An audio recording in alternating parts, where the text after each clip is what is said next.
যিনি আমাদের জাতীয় সংসদের ৬বার নির্বাচিত সম্মানিত সংসদ এবং সফল শিক্ষা প্রতিমন্ত্রী, আমাদের সকলের শ্রদ্ধেয়, যিনি একজন দক্ষ, বিনয়ী এবং একজন অভিভাবকের যেসব গুণাবলী যার ভিতর থাকার দরকার আমরা স্যারের কাছ থেকে পেয়েছি, সেই মাননীয় সংসদ এবং তথ্য সম্প্রচার মন্ত্রণালয় সম্পর্কিত স্থায়ী কমিটির সম্মানিত সভাপতি জনাব আলহাজ কেরামত আলী, কাজী কেরামত আলী এমপি স্যার। আজকে এখানে আরও উপস্থিত আছেন আমাদের উপজেলা পরিষদ গোয়ালন্দ সম্মানিত নবনির্বাচিত উপজেলা পরিষদ চেয়ারম্যান মহোদয়, উপস্থিত রয়েছেন উপজেলা গোয়ালন্দ ঘাট থানার কর্মকর্তা মহোদয়, উপস্থিত রয়েছেন উপজেলা আওয়ামী লীগের সম্মানিত সাধারণ সম্পাদক সহ মঞ্চ উপবিষ্ট সম্মানিত অতিথিবৃন্দ এবং আজকের অনুষ্ঠানে সম্মানিত সভাপতি এবং উপস্থিত সামনে বিভিন্ন পর্যায়ে সাংবাদিকবৃন্দ, সুধীবৃন্দ, সবাইকে আমার সালাম জানাচ্ছি। আসলে এই আমাদের ওসি সাহেব যে কথাটি বলার চেষ্টা করলেন, আমি ওটার সাথে একটু তাল মিলিয়ে বলতে চাই যে আমাদের যে জাতীয় সংবিধান রয়েছে সেখানেও কিন্তু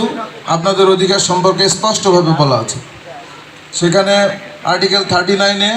বলা আছে যে সাংবাদিকতার বিষয়ে এবং তাদের যে বাক স্বাধীনতা থাকবে। আরেকটি বিষয় হচ্ছে যে প্রত্যেকটা প্রাণীর কিন্তু একটা নীড় থাকে, একটা পাখিরও একটা বাসা থাকে। তো সেজন্যে আমাদের এই গোয়ালন্দ প্রেস ক্লাবের একটা ভবন এখনও হয় নাই, এটা খুবই দুঃখজনক। এবং আজকে কাজী কেরামত আলী স্যার সেটির শুভ উদ্বোধন ঘোষণা করেছেন এবং আমরা আগামী বছর আশা করব যে এখানে সুদৃশ্য একটি ভবন হবে এবং সারা বাংলাদেশে একটি দেখার মতো একটি ভবন এখানে হবে। সেজন্য এখানে উপজেলা পরিষদ চেয়ারম্যান মহোদয় রয়েছেন, আমাদের এমপি স্যার তো রয়েছেনই, যিনি এটার প্রতি সুদৃষ্টি রাখবেন এবং উপজেলা প্রশাসনের পক্ষ থেকে আমি তাদেরকে ইতিমধ্যেই কথা দিয়েছি যে একটি দাগ হলেও আমি দিয়ে যাব এখানে, এই যে একটি চিহ্ন আমি রেখে যাব। এই কারণে যে আরেকটি বিষয় আছে, এখানে জমি নিয়ে যদি কোনো বিরোধিতা থাকে বা সেই বিষয়টি বা জমি নিয়ে যদি কোনো সমস্যা থাকে সেই বিষয়টিও আমি দেখার তাদেরকে প্রতিশ্রুতি দিয়েছি। তো এখানে আমাদের এখানে যেহেতু মাননীয় সংসদ এবং আমাদের সম্মানিত স্থায়ী কমিটির সভাপতি স্যার আমাদের উপজেলার, আমরা এটা খুবই গৌরববোধ করি এবং সারা বাংলাদেশের যে সাংবাদিকদের যিনি অভিভাবক